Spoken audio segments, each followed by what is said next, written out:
Good day, my dear students. For today's video, we're going to proceed with the competencies for the second quarter.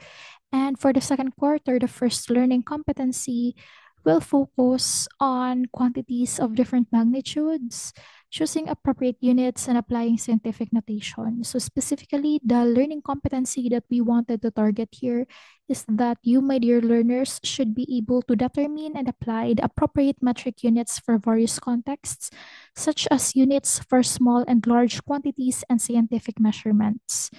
Okay, so on the second quarter po, this quarter is divided into three units. So the first unit will focus on measurements and conversion. And the second unit will focus on the function and its graph. And the third unit will focus on piecewise function. So let's get started. So before we proceed, let us first have a recap of what is metric system or yung metric units po. So when we are referring to lengths, we have the meter. The meter po is the standard unit po. And as you can see, moving to the left side, each metric unit, yung meter po, is getting 10 times bigger papunta po sa left. However, moving to the right po, each metric unit gets 10 times smaller. So, yung gagamitin lang naman po natin dito sa pag-determine ng appropriate measurement are yun pong pinakamataas, yung gitna, at yung pinakamaliit pong measurement. So, in this case, when we are referring to the length, ang gagamitin lang po natin is the kilometer, the meter, and the millimeter. Okay, so for the conversion po, we're going to convert, for example, from meter to millimeter on the next video na po. This time po, we're going to focus lang on how we will appropriately determine what kind of measurement is the best one to use for a certain material. Okay, so how about if we have now the unit measurement for the mass? For the mass naman po, we are using gram. Kapag medium lang po yung measurement, we use the gram. Pag masyadong malaki, we use the kilogram. And when it is small, we use the milligram. So also, we have for the capacity or the volume. So kapag naman po yung tinatanong is yung capacity na kaya-ngayang hawakan ng isang container, we use the liter. Okay, so pag masyadong malaki, we use the kiloliter. Kapag ginagamit lang sa everyday use, we use the liter. And kapag po masyadong maliit, we use the millimeter. Okay, so actually meron pa po itong kasama. We have for the temperature and for the time. For the time po, kapag konting oras lang yung ginagamit, we use the minutes. For example, cooking ngaya a certain or cooking rice, for example, we use the minutes. Pero kapag halimbawa tumatakbo ngaya ng from Bicol region ngaya up until sa Ilocos Sur, so we use hours. Opo. Pero po, for example, we have writing your name. So we can do it in a second, diba? Kahit 30 seconds kaya nating isulat ang ating mga pangalan. So, yun po, my dear students, yung aalalahanin natin. So, for example, we have here an activity. Please identify the appropriate metric units for measuring small and large quantities. So, for example, we have the thickness of a coin. So, for you, my dear students, what is the appropriate metric unit? So, in this question po, the appropriate metric unit is the millimeter and we use mm for its unit measurement. Okay, so bakit nga po? So sabi po natin, di ba, when we are dealing with length, we use the meter. However, for meter, ma-measure niya po yun sa mga sizes ng, for example, the baseball bat. Baseball bat is approximately 1.1 meter. So, kapag ang coin po, my dear students, ginamitan natin ng meter, opo, so hindi natin siya ma-measure agad-agad. Pero, when we use the millimeter, ang millimeter po, ang sukat niya po is approximately mga botones and we know that the coin po, di ba, is just like buttons lang naman. We can actually use the millimeter. Okay, so meron po tayong certain steps opo, para po ma-identify natin kung ano po yung correct measurements na gagamitin natin. First is to identify what type of quantity is being measured. So ano ba siya? Length ba siya? Thickness, mass, capacity, temperature, or time? Okay, pag na-identify na natin kung ano yung pinapahanap sa atin, we can estimate the size of the object or the value. Okay, so for example, if it's very small, we can use the milli. Opo, it's either millimeter, milligram, or milliliter. Depende po kung ano yung pinapahanap. Is it the length? If it's length, we can use the millimeter. Kapag naman po mass, we can use the milligram. And kapag naman po volume or capacity, we can use the milliliter. Ngayon naman po, when the object is medium lang po or for everyday sizes, we can use the base unit such as the meters, the grams, and the liters. Now, if it's very big or very large, we can use the kilo. Apo, either kilograms, kilometer, kiloliter, and if it's extremely large in volume, so we use the cubic meters. So actually, my dear students, si cubic meter and si kiloliter, they are just the same. However, ano yung pinagkaiba? Ito po kasi, my dear students, na kiloliter, ginagamit po ito for construction. Pero kapag halimbawa, isa lang ngayang liter ng water or yung pang household lang na ginagamit, we can use the liter. Opo, pero kapag masyado na pong malakihan for construction, for engineering, jargons, they use cubic meter instead of kiloliter. Okay po, pero they are just the same in quantity. Kiloliter is equal to cubic meter. Okay po. So then afterwards, we can now choose the unit that gives a number that is practical or not too small or too large. Okay, so for example, a coin's thickness is 0.002 meter is awkward to say, di ba? Mas maganda yung 2 millimeter. That's why we use the millimeters in our previous example about the thickness of the coin. Gets na po ba? If you still have questions, please don't hesitate to raise it in the comment section below. Okay, now, how about if you're given with this one, weighing a sack of rice? So ano po ba siya? Is it medium, very large, or small? So in this case, a sack of rice is very large. One sack of rice is 50 kilograms, and ang rice po talaga is measure per kilo. So we have here the appropriate metric units is kilogram. So how about this one? Volume of water in an aquarium.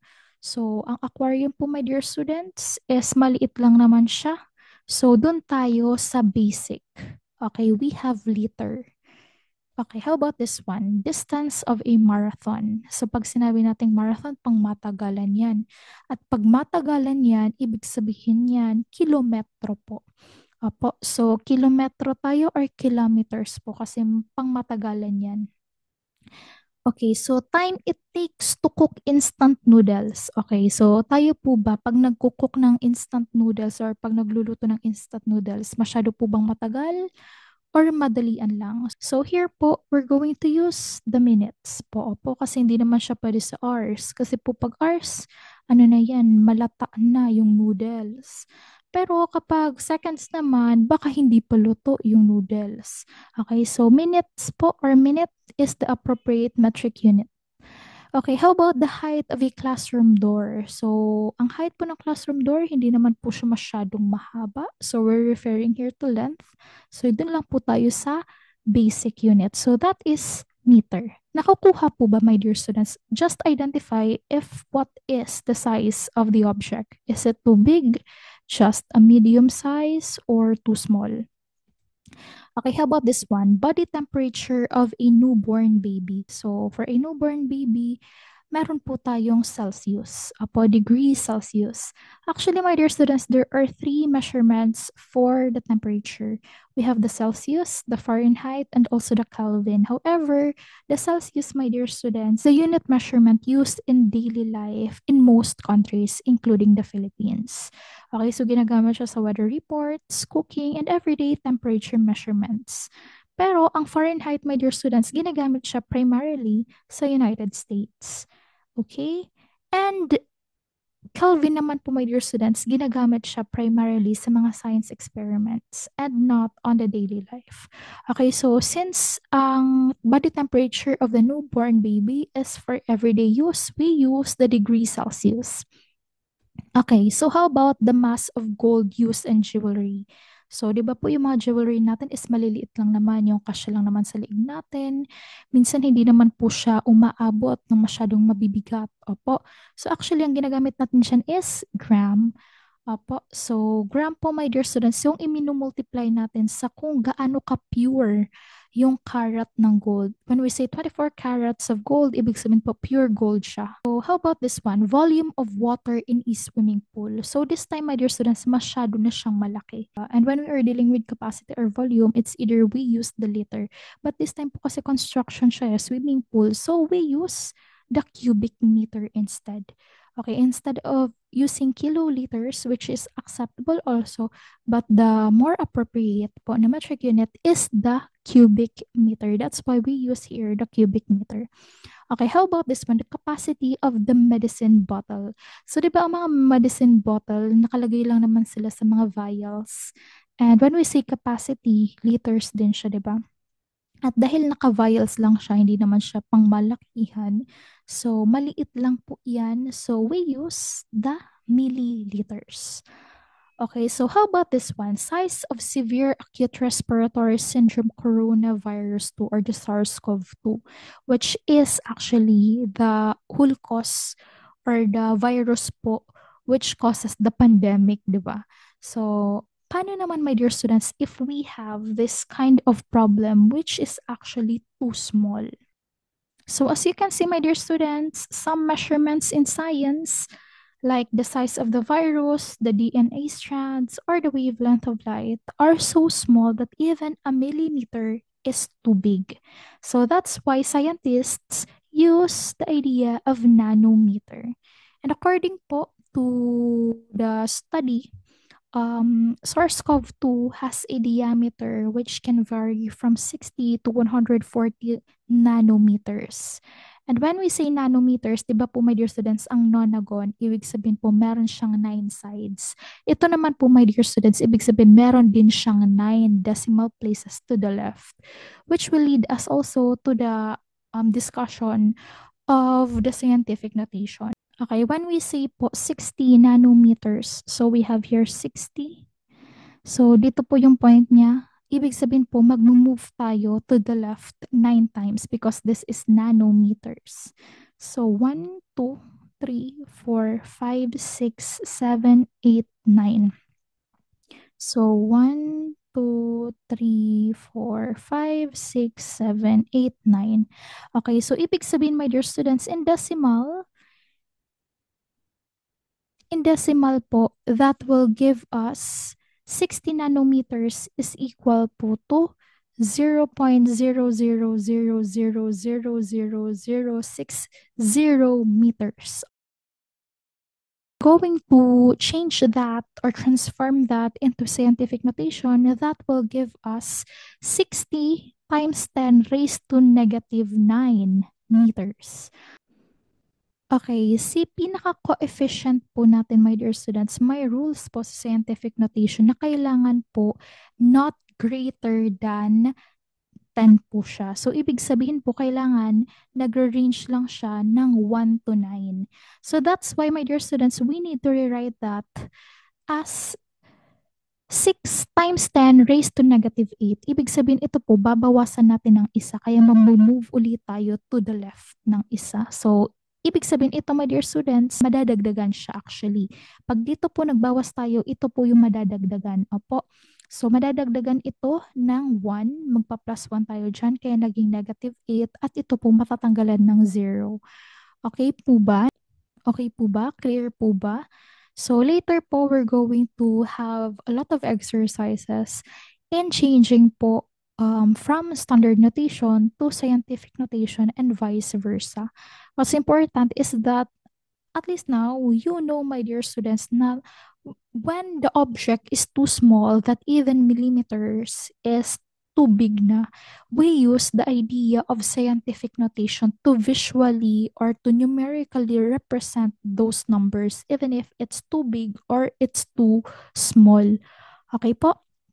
So, let's proceed po. So, going back to our previous activity, the size of severe acute respiratory syndrome coronavirus 2 or the SARS-CoV-2, the appropriate measurement for that is nanometer.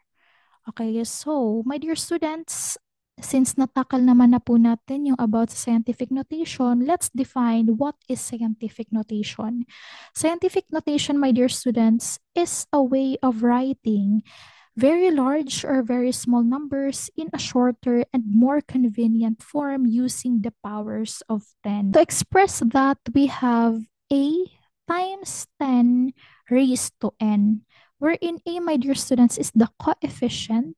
This is a decimal number. So, ibig sabihin po, meron pong isang whole number and another decimal number. Depende po sa significant places, which you already have learned if you are taking physics po as your elective subject. Pero, dun po sa hindi pa nagtitake, it's okay po, my dear students. Apo, if we can tackle scientific or significant numbers po, we're going to tackle it. But in this learning competency kasi, hindi na siya sinama. Opo. But my dear students, ang importante dun is you can identify kung ano po, my dear students, yung pinaka-coefficient niya. And this po, my dear students, coefficient should be from 1 only to 9. Okay, and naman po, my dear students, this is the exponent. This is in a form of integer.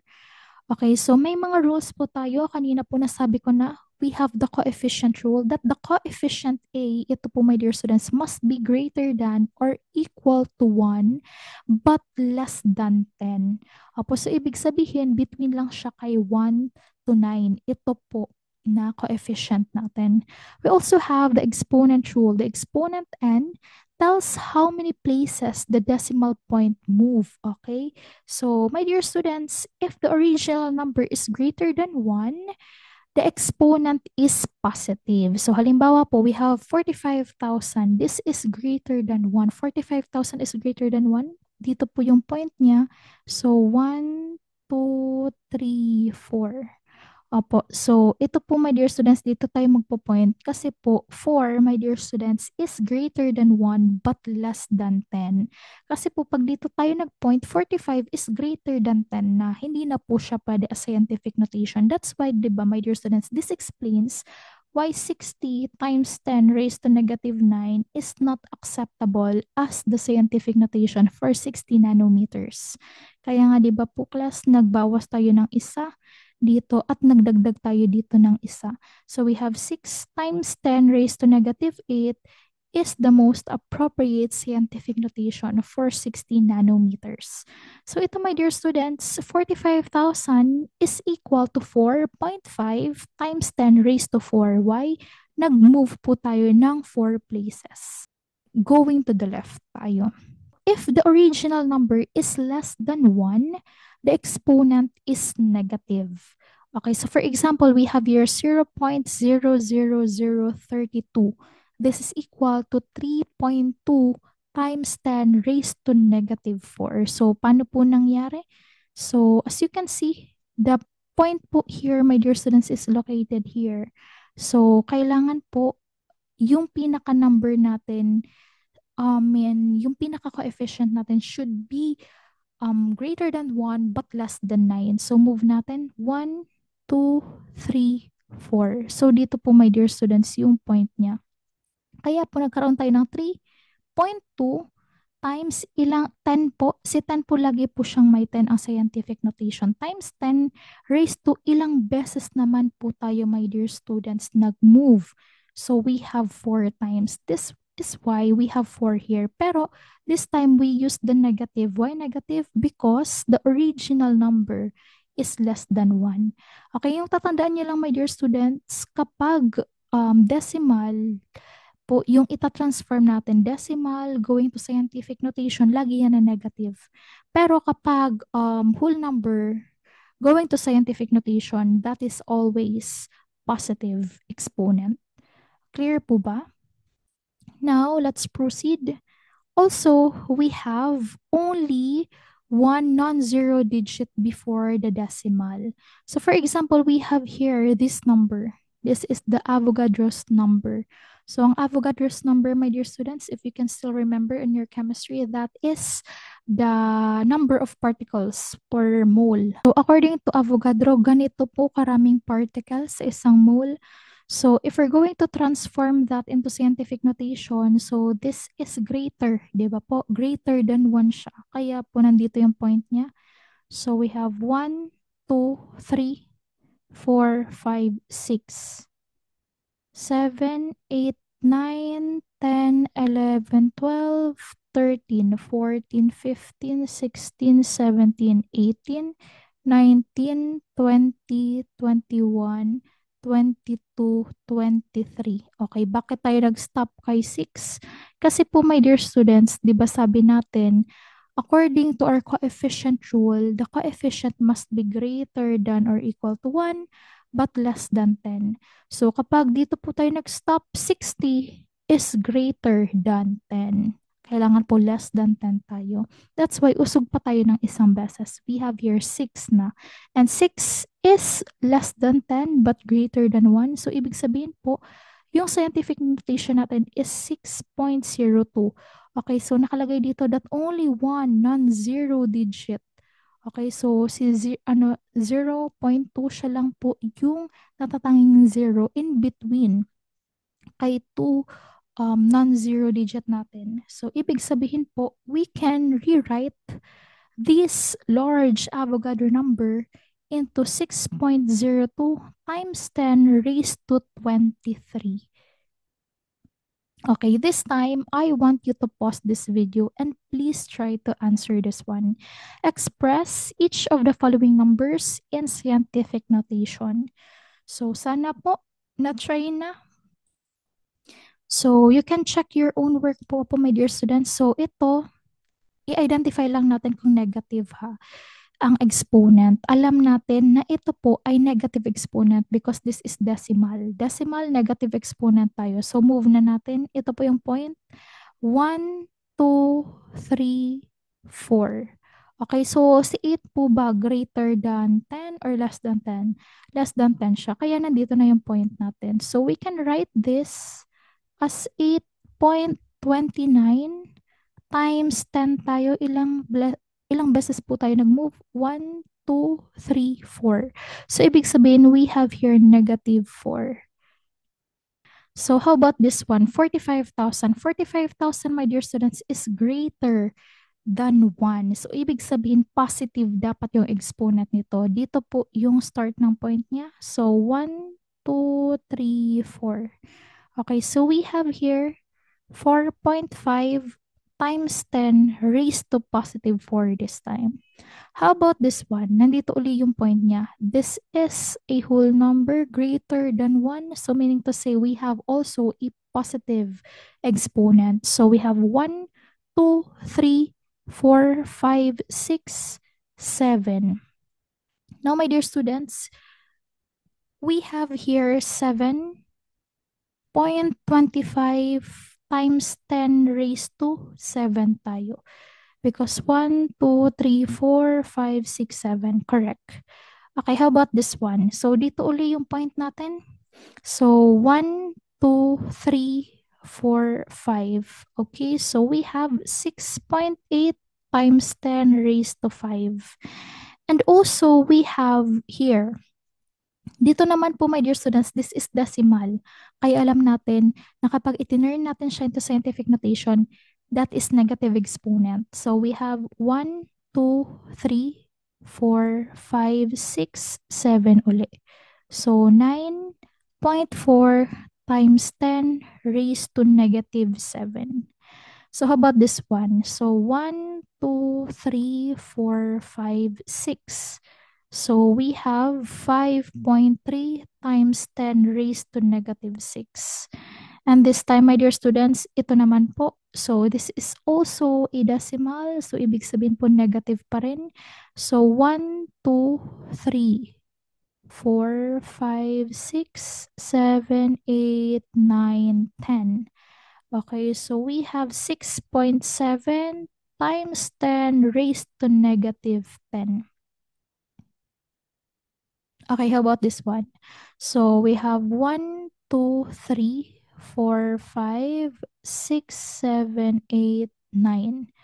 Okay, so we have 4.21 times 10 raised to negative 9. Okay, are there still questions? If there are no questions, we can now move forward to our next activity. So what if we are given this time with the scientific notation and our goal is to give the standard form? Okay, so ibig sabihin po, yung nakadecimal siya. Kapag decimal or kaya naka-whole number kung whole number. So this time, my dear students, this is negative, di ba? Ibig sabihin po, yung movement natin to the left, because this is negative, to the left siya. Kapag positive, my dear students, to the right, yung movement natin. So we have 5.2, sabi dito, negative 3. Di ba po sa number line, if this is the zero, these are the positive numbers, these are the negative numbers. Kaya negative 3 tayo, yung movement ni decimal point natin pa doon. So we have 1, 2, 3, period. So ibig sabihin po, lahat ng lalagyan natin ng placeholder. So 5.2 times 10 raised to negative 3, that is equal to 0.0052. Okay, how about this one? So this one naman, my dear students, 6.8 siya and we have positive 5. Si positive dito naman po, ibig sabihin pa-right naman dapat yung movement natin. 6.8 siya, dapat pa-right.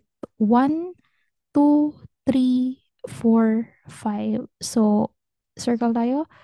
I mean decimal point. So, 0, 0, 0, 0. So, this will give us 680,000. Okay, how about this one? 9.4. I want you to pause this video and please try the rest of the numbers po. Okay, so sana po na-try na. Let us collaboratively work with the problem. So we have here negative. Ibig sabihin po, yung movement natin is dapat to the left. Okay, so we have here 9.4. So to the left tayo. 1, 2, 3, 4, 5, 6. Period. So lahat po lalagyan natin ng placeholder. 1, 2, 3, 4, 5, 6. So this will give us 0 point, ilang 0 to? 1, 2, 3, 4, 5. 1, 2, 3, 4, 5, 9, 4. Okay, so ito my dear students, we have 3.1. Two decimal places, we have 1, 2. So ibig sabihin po equal siya sa 310. Okay, so how about this one? 7.6. So 7.6 tayo. We have here negative 4. Ibig sabihin po yung movement dapat to the left. Okay, 1, 2, 3, 4. Okay, so 1, 2, 3. So this will give us 0.00076.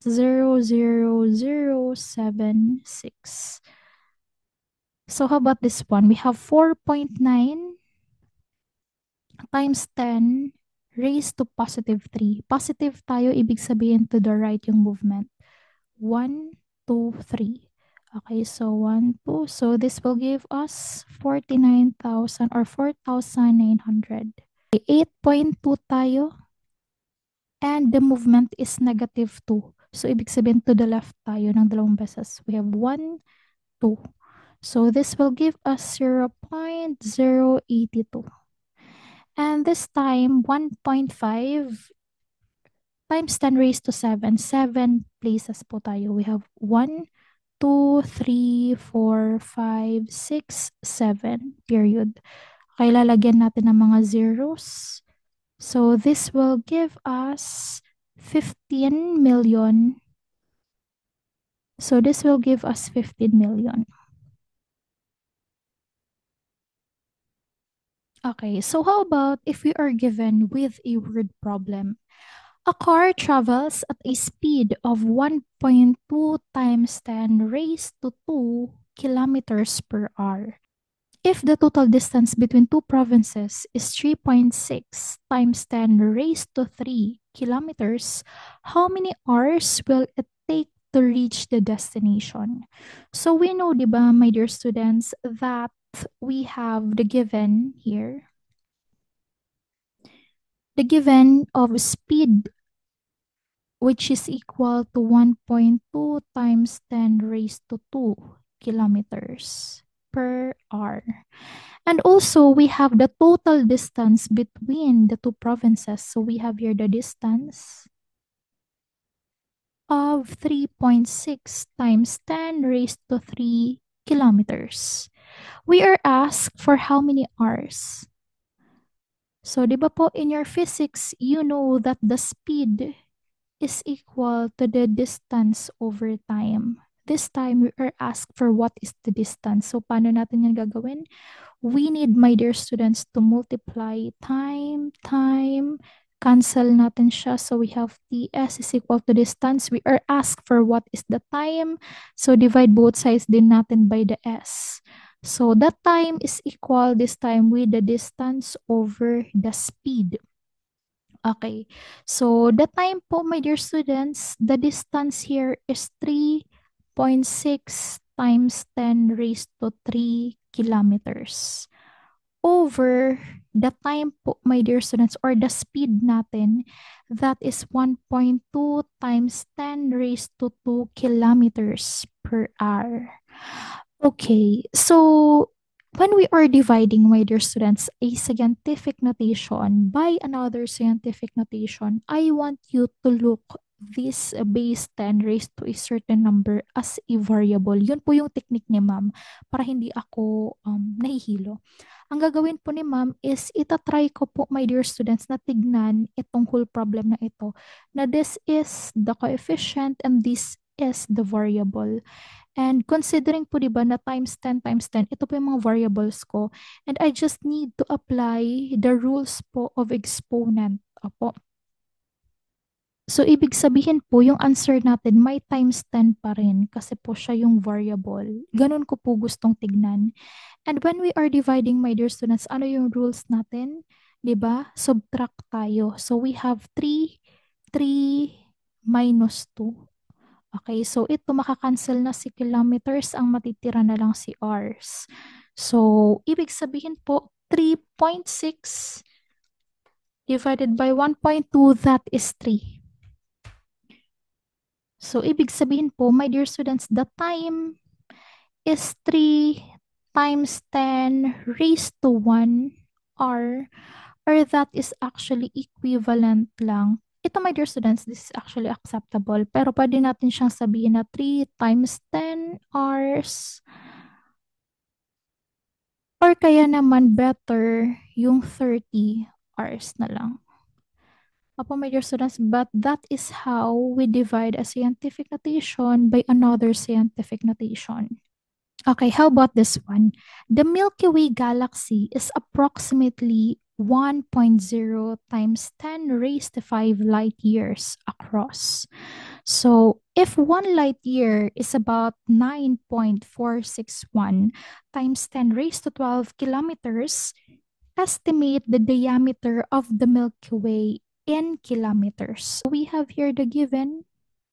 So, we have the number of light years. So, si number of light years po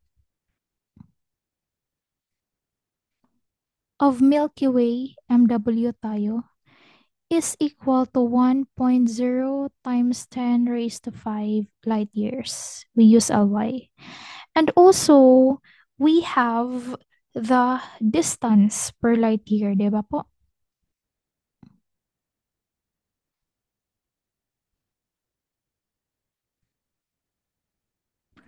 So, in this problem, ang kada light year daw po is merong 9.461 times 10 raised to 12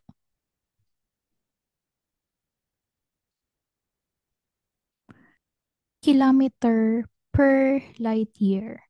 So, ibig sabihin po, in order for us to get the distance, so, kailangan po nating i-multiply si number of light years multiply natin kay distance per light year. So, equal siya sa 1.0 times 10 raised to 5 light year. Multiply natin kay 9.461 times 10 raised to 12 kilometers per light year. So, si light year, my dear students, makakancel siya. Ang may iwan na lang si kilometers. So, ibig sabihin po, pwede natin siya sabihin as 1.0 times 10 raised to 5 multiplied by 9.461 times 10 raised to 12 kilometers. Gawin natin itong variable. Si 10, si times 10, gawin natin or i-treat natin siya as variable. So, parang ang magiging solution dito is 1.0 times 9.461. So, times 10 tayo. 2, this time, dahil multiplication tayo, kung kanina po division is minus, doon po sa exponents natin, by rules of exponent, when we are multiplying, we simply add. So, we have 12 plus 5, and that is 17, di ba? Huwag kalilimutan na we are dealing with kilometers. So, we have 1 times 9.461, that is actually equal to 9.461 times 10 raised to 17 kilometers. So the distance is equal to 9.461 times 10 raised to 17 kilometers. A publisher printed 4.6 times 10 raised to 6 textbooks this year and plans to add 3.2 times 10 raised to 5 more next year. How many textbooks in total? Okay, so ang tinatanong po dito, again, we have the given. For the given, si publisher, meron siyang 4 point. So we have here the number of textbooks is equal to 4.6 times 10 raised to 6 tayo. And plans to add. Opo, so number of textbooks to add is equal to 3.2 times 10 raised to 5 more the next year. So, how many textbook na daw doon in total? So, actually, addition lang naman siya. So, we have here the total must be equal to the number of textbooks plus the number of textbook to add. Okay, so that is equal to 4.6 times 10 raised to 6 plus, so paghiwalayin natin siya by the parenthesis, 3.2 times 10 raised to 5. Again, I want you to treat this, my dear students, si 10 natin times 10 and times 10 as variable. At kapag variable siya, di ba, hindi natin pwedeng i-add not unless si variable is similar po. I mean, like term. Okay, so si 6 and si 5, my dear students, are they like terms? Di ba hindi po? Because ang definition natin ng like terms, kailangan po nasa same po sila ng degree. Okay, however, 5 and 6 are not the same in degree. Ibig sabihin po, gagawa tayo ng paraan para po si times 10 raised to 6 maging times 5 raised to 6. So, ibig sabihin po, isunod natin sa maliit itong malaki. So, ibig sabihin po, usog natin ito sa kabila. At pag nag-usog tayo, di ba, to the right yan, ibig sabihin dito, my dear students, magma-minus tayo. Okay, so we have change natin siya by the raised to 10. So ito, from 4.6 times 10 raised to 6, magiging siyang, pag naging 46 ito, ito naman po yung magiging 5. Tapos we have 46 times 10 raised to 5. Add na tayo by 3.2 times 10 raised to 5. So as you can see, parehas na sila, my dear students, na 5. Ibig sabihin like terms na sila. So we can now proceed with the addition. So 46 plus 3.2, that is actually equal to 49.2 times 10 raised to 5. So, copy lang po natin, just like what we are doing in algebra po, di ba? So, this is the total number of books. So, lagyan natin books. So, the total, my dear students, is equal to 49.2 times 10 raised to 5. And this is our final answer. Okay, how about this one? A laboratory has 9.5 times 10 raised to 7 bacteria, but 4.2 times 10 raised to 7 died after the experiment. So, how many remain alive? So, dito po, my dear students, ang gagawin po natin is subtraction tayo. So, we have the previous number of bacteria, 9.5 times 10 raised to 7. And yun pong namatay or sabihin na lang natin na mortality or simply as death. Opo, so we have 4.2 times 10 raised to 7. As you can see, my dear students, naka-like term na siya, di ba? If we will treat this as variable, okay, so same na sila ng degree. We can actually simply minus na lang the both of them. So we have here, so number of bacteria remaining is equal to 9.5 times 10 raised to 7 minus tayo sa 4.2 times 10 raised to 7. So, sabi natin, di ba, we can just copy kasi po same naman sila. They are like terms. So, we have 10 raised to 7. So, we have 9.5 minus 4.2, that is equal to 5.3. So, ibig sabihin po, we have 5.3. So, we have the number of bacteria remaining is equal to 5.3 times 10 raised to 7. And this, my dear students, is our final answer.